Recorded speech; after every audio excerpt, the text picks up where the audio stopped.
The 6 to 7 Figure Show, episode 79. Ready? Let's hit it. Broadcasting from the Valley of the Sun outside Phoenix, Arizona. This is the 6 to 7 Figure Show. Tired of working so hard and having no time? Take your six-figure practice and turn it to a thriving seven-figure enterprise. And now, your host, author, speaker, mentor, and strategist, Frank Bria.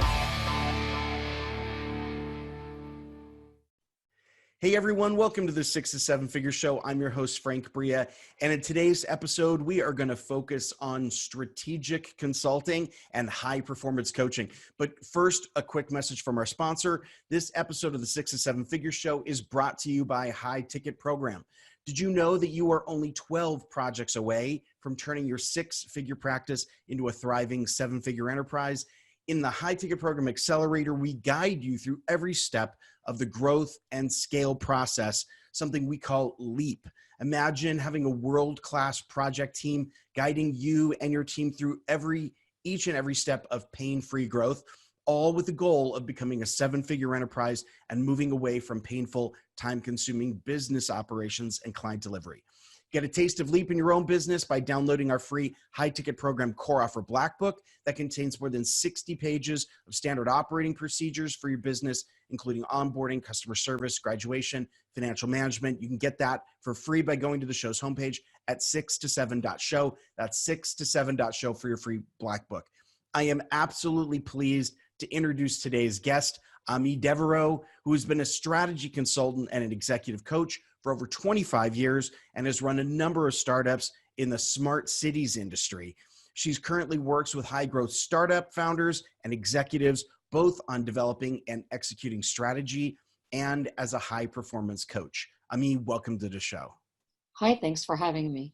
Absolutely a pleasure. So for those people who don't know, what is the smart cities movement? What is that all about? Well, it's a horribly overused and ill-defined buzzword that means essentially taking cities. You know, most of our cities have been here a really long time and they have pretty old-fashioned technology running everything, and utilizing the tools of digital technology. So that means data and Wi-Fi and sort of internet connectivity, and utilizing those tools for everything from citizen engagement to managing sustainability concerns like electricity, smart grids, or traffic patterns.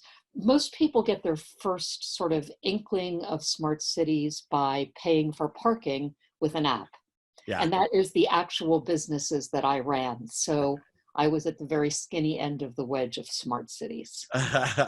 Well, it sounds like the bleeding edge of the, because we did see a lot of that come first, and then now there's all sorts of other things that are going on. So would your clients then be the cities? So you would essentially contract with the cities themselves?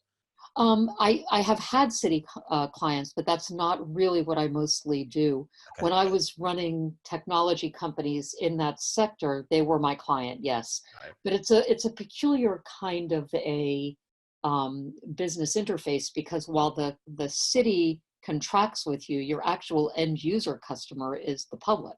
Ah, right. So if you're providing mobile payment for parking, it's people like you and me who use it. Right. And the company makes its money when the citizens use the product. So the city brings it in, but the city doesn't actually use the product except on the back end for parking enforcement and interfacing with their parking ticket system or other aspects of the parking and transit interface. Yeah, that's interesting. That would be I think a fascinating sales model where you've got the user and the contracting entity kind of different. Those of us who have done some enterprise sales work might recognize that, but for those people who sell to smaller businesses, that's a complex sales process. Well, and it's because you're selling to the public sector. Of course, Yeah. everything is done through a procurement process. Sure. But then you've got the other side of the equation, which is if you're venture funded or you're funded by investment capital of some variety, you also have to answer for revenue. And so you have to develop the expertise at serving your city client, but also becoming a retail marketer to get customers to use the thing so you make some money. Yeah. It's a challenging and interesting business. Yeah. It's a B2G and B2C play all at the same time. Exactly. That's And fascinating. and B2B, because you can also provide it to private parking Oh, operators okay. Interesting. or Yeah. hotels, or all of the other. There are Yeah. plenty of private operators in the parking world. That's a really growing technology space. That's a fascinating place to have been. But you're doing a lot of high performance coaching work now and a lot of strategy work. Who are you primarily working with these days? So most of my clients are not so different to what I was when I was running those companies, although I was not a founder. I was hired management. But so most of my clients are founders and the executive teams of post-revenue startups. So Hmm. these are companies that are tech startups. In fact, all of my clients are in tech in some way, shape, or form. And they founded this company. They've gotten venture funding. So I don't work with them unless they are actually earning money and have funding, because my real skill set is, with 25 years of strategy consulting and authorship and development of an approach, my skill set is decision making and strategy, Hmm. and dealing with the relative, sort of demands and needs of various stakeholders. So that's everybody from the public, the marketplace, and the investment community, and the becoming a leader so that you Yeah. can serve your team and so forth. So that's mostly my clients. And I still deliver both sides of that equation, both strategy consulting and executive coaching, sometimes for the same clients, sometimes not. Yeah, it's great that you've identified that post revenue phase for those companies. So the problems are vastly different for the Yes. pre-revenue, pre-funding phases and the post-revenue funding phases. So And the quite honestly, I don't know enough about taking it from an idea to yeah, revenue. I but really just don't know how to do that. that's the power of niche. That's the power of specialization, which I think a lot of a lot of consultants don't really do. They don't really recognize that their specialty is probably what makes them more powerful than sort of a broad strategy consulting. I think a lot of us have, at least at one point, I know for me personally, have fallen into the trap of, oh, I can solve that. That's, I'm a smart guy. I'll figure it out. So good for Well, you to do that. and in fairness, I think that's a really challenging problem. I mean, I see it with my clients too, is that specialization, or I would say even something more grand than that, I would say genuine strategy means knowing what you do and knowing what you're not doing. And it's very, very hard to do that, because when your business is growing, or worse yet, when it's not growing in the way that you want, you really, there's a tremendous amount of anxiety and fear wrapped up in saying no to anything. If Right. somebody is dangling revenue in front of you, you feel like an idiot to let a bird in the hand go, Right. when everything else seems like just potential, and potential doesn't pay the bills. Right. So that's a really fascinating direction, because you talk about decision making processes with your clients. So how do you get them through that decision making process? How do you get them to focus on long term wins while passing up what could be potential short term gains, but have dead end paths to them? How do you get them to sort of up level their thinking? Well, I don't know that I always succeed at it. I mean, it depends on which part of my business. So in the strategy consulting, it's an easier nut to crack, because there we're really dealing with the brass tacks of, what is your business hypothesis? How are we testing it? What is the plan for executing against that? And at that point, you have a lot of data and a lot of, hopefully, evidence that says this is the right decision and this is the right path. Yeah. And that's the consulting piece. And there we can take a hypothesis and we can drive it all the way through a strategy map, which is a very, very useful strategic plan, as opposed to most strategic plans, which are really not very useful. But on the coaching side, it's a little bit different, because in the moment when, let's just take one of my clients has $1.5 million prospect that's ready to sign, but it's not quite where they ought to be. Right. Saying no to that can often be virtually impossible, because they are not, remember, they're not like small businesses. They have investors, and Right. those investors are often institutional investors, and they have seats on the board. Right. And if they see $1.5 million of revenue vanish because of a quote strategic decision, that can just seem like bad leadership. Right. And so the real role of the coach in that scenario is not to say do it or don't do it, but to walk them through the decision making such that when they look back on that decision, regardless of what the outcome is, it was the right decision given everything they knew at the time. Because, hindsight is really an amazing, kind of brilliance, Right. but you don't have the benefit of that on the front end. And on the front end, when the note is coming due or you're going to market and they want to know where the revenue is, sometimes you have to actually bite the bullet and do the thing that isn't strategic because it pulls the revenue in. Right. And because it might be the only thing that is keeping things afloat as you go. Um, Again, this comes back to, I have a affinity for decision systems and decision-making processes, because I just think it's fascinating and we don't do enough of it, I think, in business. A lot of times we like to apply sort of one-size-fits-all rules or Intuition. intuition, very simplified kind of views of the world. And the fact that you've laid that particular decision out with a level of complexity that says, hey, actually, this is situational. You really do have to look at all of the different things. And with that overlay of you're making the best decision you can right now, given all of the information you have, those are really powerful principles that I think a lot of business leaders forget. That, will second guess themselves on Monday morning, will be trying to apply sort of the wrong example to their situation and think, well, this is what we're going to do, even though it doesn't feel like it's the right thing to do, without looking at it from a broader perspective. That's a robust skill set that I don't think a lot of leaders have. Well, and I think even when you do have it, it can be really difficult to do it by yourself because, Yeah. it's like, I don't know about you, I have an athletic background and I know that I am clueless about like when I'm swimming, I don't really know what I'm doing. I know what I think I'm doing. I know what I feel like I'm doing. But until a coach or a video camera shows me what I'm actually doing, it's very difficult for me to see myself. We really can't, it's the sort of thing when you're walking past a shop and you kind of try to catch yourself in the mirror, but you can't really catch yourself how other people see you because the minute you look in the mirror, you're looking in the mirror. So Right.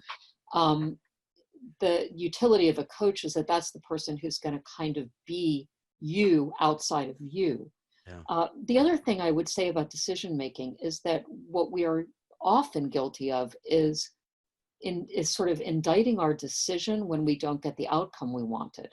Mm. And, so there are a lot of things at play when decision outcomes emerge. It can be luck. It can be the market taking a downturn. It can be you had an employee that sabotaged you. I mean, there's a million things that could happen that can make a decision turn out badly, even though the decision was really the right one.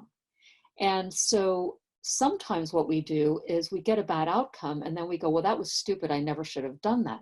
Yeah. When the truth is that was actually smart. It's exactly what you should have done. It just didn't turn out the way you wanted. Yeah. That is a powerful principle.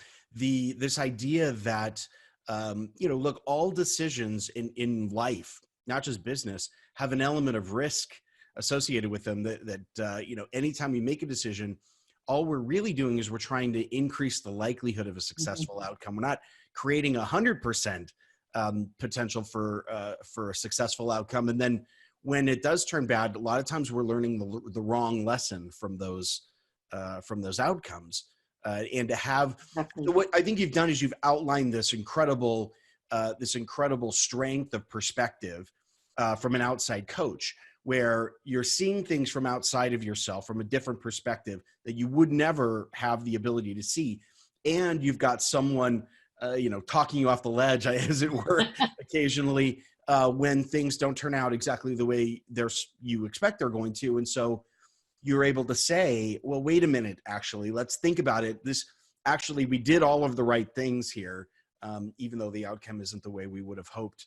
And better yet, if your coach does this, which I do, they have hopefully documented all of that, because I usually have copious notes about what the conversation was, what the considerations were, what the decision matrix looked like, and how that decision got reached. And so even if you're not keeping your own decision journal, which I often think is a very high bar for most humans, I start off every year meaning to keep one, and then somewhere around March it languishes.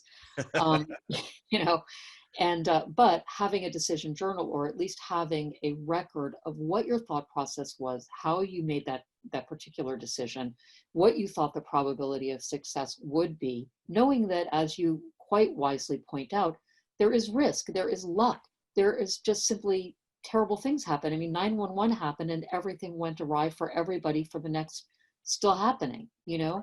Right. And that is how life goes. So you never can make a perfect decision. You can only make a perfect decision given what you know, and then hope that the stars align to, to sort of push your probability over the edge into the right outcome. And what a great idea to have a decision journal. That's such a Not my fascinating idea. concept. Stole it. I completely stole it, but it's a great idea. And Well, it's the first I've heard of it. So, I mean, you're going to get credit for it. But well, I will take the credit, but I want to make it clear it's not my idea. That's fine. That's fine. There are very few truly original things in business anyway. A lot of times we're piggybacking on someone else's thought. But what a great opportunity to document, all the thought processes and the context. Because from my perspective, I think a lot of entrepreneurs, I know I've fallen into this trap myself. A lot of us will second guess the decision making and then make the mistake of second guessing our abilities. Right. Because the decisions didn't turn out the right way. And we forget in the fog of difficulty or failure, as we might want to call it, that actually this was some pretty smart stuff going on behind the scenes, and that as a leader, you were doing the best you could. And as the stakes get bigger, as the number of people you lead increases, and you've got a larger, more complex organization, I'd imagine the power and the advantage of having that kind of context with you has really got to be has got to increase. That's got to be a great thing to have at your side. I think it is. And the other thing I think that plays into this need for coaching and or consulting, depending on the situation, is that, I think we underplay how cognitively sort of disabled we are when we're in the throes of frustration or pressure or anxiety or desperation. All of those things come into play, certainly for my clients, certainly for me in my life, probably for you too. We've all had those experiences. And there's a tremendous amount of data right now that shows, and where the data comes from is from looking at poverty, that when people are desperate about money in their own lives, their IQ falls. And there's actual documentation about that. But the same things, the same brain processes that make somebody less smart in the moment when they don't have a job and they can't pay the electric bill, those same emotional and psychological pressures are on a startup CEO when the runway has come down to like a month, and if they don't get that next round of funding, the company is going to be gone.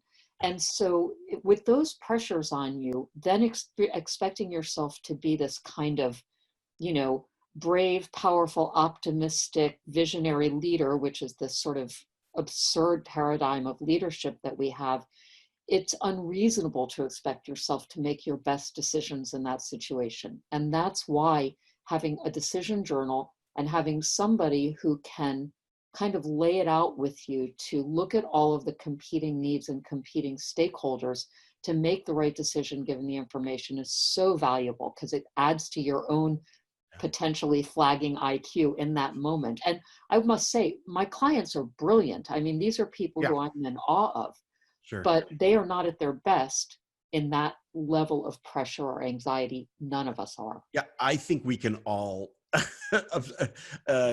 identify with that time, that sense of just of confusion or fog or uncertainty and self-doubt. And ironically, I think a lot of leaders who are in this exact moment will cut the spending on the exact thing that will get them out of this hole.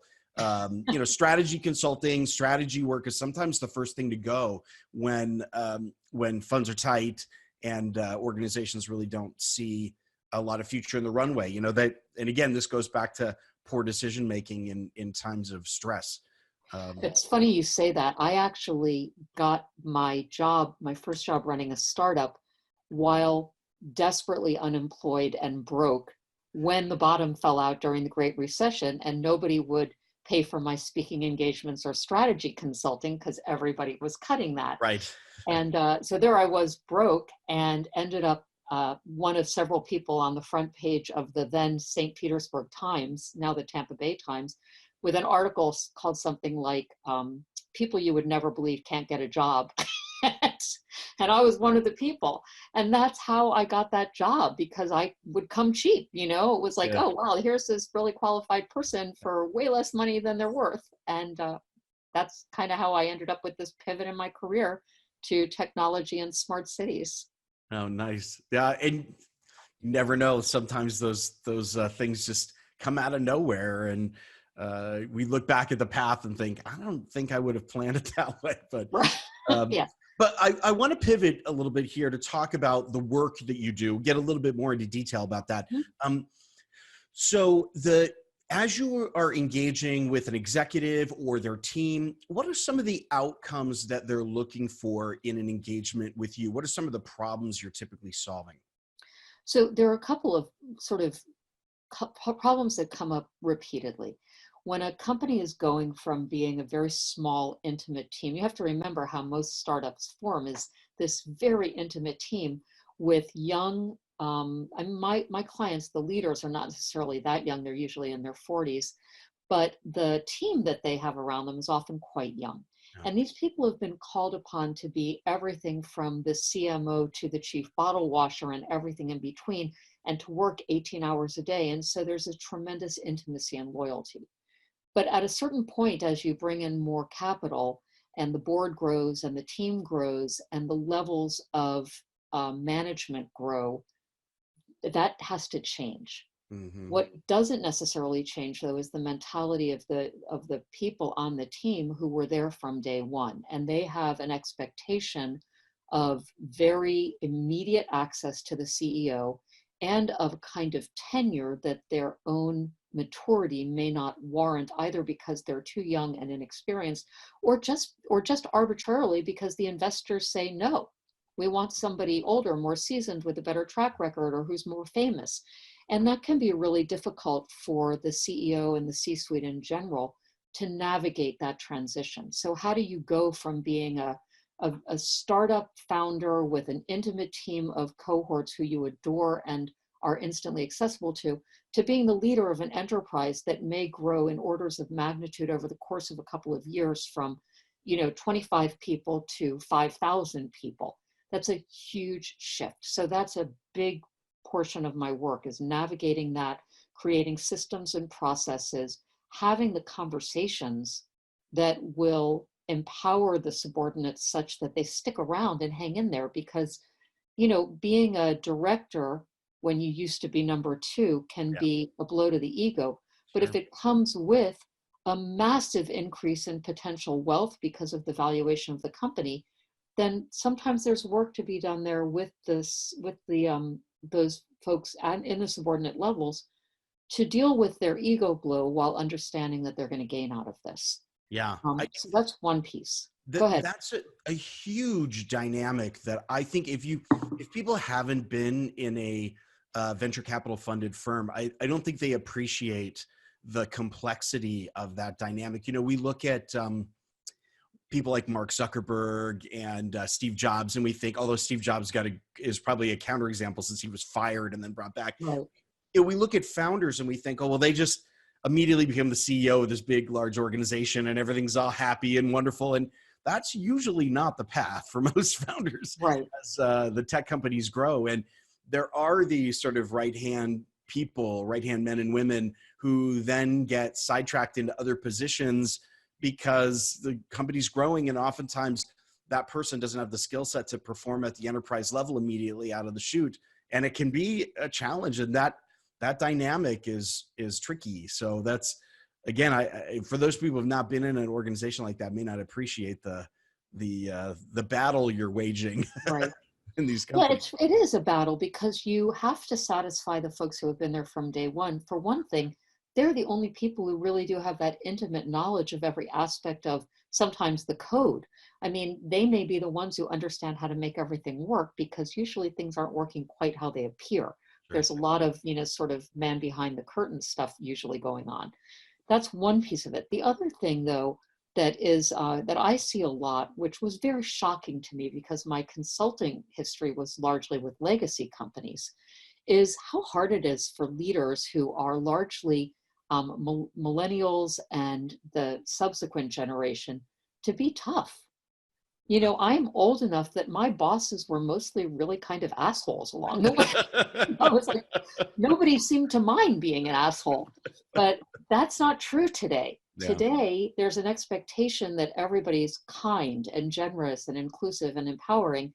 And that makes it really difficult to draw boundaries and set limits and push back and be the kind of tough, loving boss who says, your performance review didn't go that well. Here's what you need to work on. Here's your performance improvement plan. That doesn't come naturally to people just slightly younger than me. And I don't know your age, but than me or you. And they've just been raised in a very different way. And certainly their juniors even more so. Yeah. So no, I'm in my late 40s. I totally get this dynamic, what you're talking about. Yeah, there's a very different expectation for how people engage with each other. And the tech industry in particular, I find that a lot of times there can be some really rough stories. I was reading David Horowitz's book, The Hard Thing About Hard Things, and he tells a lot of stories from the tech industry about the way people talk. And I know a couple of the folks in the book, and I'm like, yep, that's how they were. It can be a little challenging. It's a great book, by the way. Almost all of my CTOs they all recommended it to me, which is how I came to read it. Okay. Yeah, it is a really great book. What do you find is one of the pieces that you really have to work on with these founders to get them sort of over that hump to kind of begin that transformation? Are there things they need to do or mindsets they need to change that you find are kind of common themes or elements in that work you do? Well, some of it is sort of setting the table up front, is how to create the right expectations with your team. So I often come in right before Series A. So they've had seed funding and they're in revenue and they're making money, but they're going out to get money. So they haven't necessarily hit that yet. And the big challenge is coaching them through the communication to have with the team in advance of outside investment coming in or big outside investment coming in, so that the team is ready, so that they understand that, look, anybody could be gone in the next iteration or could be demoted or moved sideways, that I'm no longer the last line of decision making. And that's a hard lesson to understand for yourself. And remember, most of these CEOs went to Columbia for MBAs or to Harvard for MBAs. I mean, these are super smart people I'm talking to who know all of these things conceptually. But it's a whole different thing to have to now say to your 12 people who have been there from day one in the little accelerator space, working away 19 hours a day, to tell them, like, listen, as we get this new money, they're going to get board seats and they're going to have demands. And if those demands mean that you become a director so that we can bring in outside management, I'm doing that. And you need to understand that. Yeah. And those conversations are the ones that I coach them through, or that I have with them with their team, because I typically work with the whole executive team, not just with one person. That's smart. Yeah, exactly. What a great way the expectation setting is such a critical element that in any consulting engagement, but that's got to really help. I mean, it doesn't make things easy down the road, but I think it really smooths things that could be challenging primarily. At least it kind of averts giant dramatic disasters. That's your hope. Big surprises. Yeah. It's like, well, we talked about this. Right. Yeah. Don't be too surprised. This is what we said might happen. Right. The other thing is it's also really important for leaders to figure out, or at least to learn if they don't figure it out on their own, how to deliver a message that is both, I appreciate you and you make a massive contribution, and here's what needs to get better. Yeah. Those two pieces go together. And I think a lot of times when leaders are coached into being a little bit tougher, they forget about the appreciation piece. And I don't mean that as a kind of like puffing people up. I mean, genuinely appreciating the fact that you have folks on the team who are loyal beyond what any business has, can possibly deserve. It is, after all, just a business. But to let them know that their skill sets and their sacrifices and their work really does make a difference. It is not unnoticed, even if you're too busy to talk to them. And that while there are these corrections and these things to improve, if there weren't things to improve, you might as well just be dead or have become white light, right? I mean, we're all in the process of becoming something, becoming better at something. And if you're already a done deal, that would really be problematic. Yeah. And I mean, what a contrast that you're drawing between what is sort of conventional wisdom, good news, bad news, good news sandwich, which everyone knows is a tactic and doesn't play very well, but to truly be authentic in the appreciation, because you do point this out, like in really good tech companies, those teams, they do put in time and dedication. I know when I was involved in tech startups, there were times we were doing the insane and, I slept at the office for 36 hours to get code out the door like that. That was part of the process. So that it's great that you mentioned that. I mean, unfortunately, we are out of time. I apologize. This is a fascinating conversation. I'd love to keep talking with you about this, mostly because it's so, I love hearing the work that you're doing in parallel to the work I did in tech. And I would go, yes, that would have been so nice to have had somebody talking about that.